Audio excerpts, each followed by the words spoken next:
So in your opinion and through all your experience with your own addiction and also what you're doing now, like do you believe that porn is something that can be consumed in moderation? Like a lot of people, they drink alcohol in moderation. They might use things like cannabis in moderation and their life isn't impacted. Like what do you think about porn as it relates to that stuff?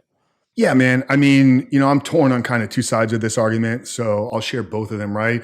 Do I believe that every person that watches pornography becomes addicted to it?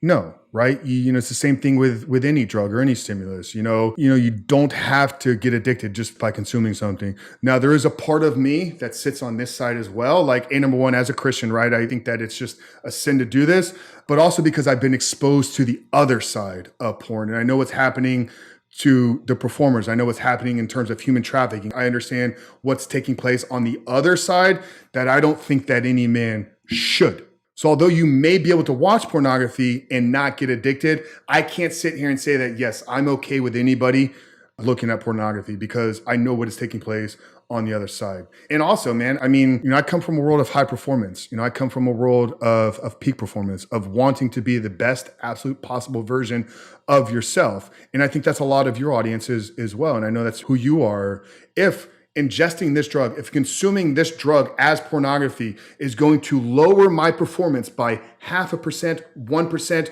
2% because of how it impacts the brain, how it maybe changes our heart, how it maybe changes our mind or how we see people. If it doesn't turn the knob positive, and it's even turning it negative 0.5% or 0.5 degree, then I don't think there's any place. But a big part of me as a man, because I'm involved in human trafficking organizations, anti-human trafficking organizations, I can't sit here and say, yeah, just go watch pornography and it's going to be okay. But no, I don't believe that everybody that looks at it or everybody that does watch it becomes a porn addict. I think that there's progressions that you have to go to get there.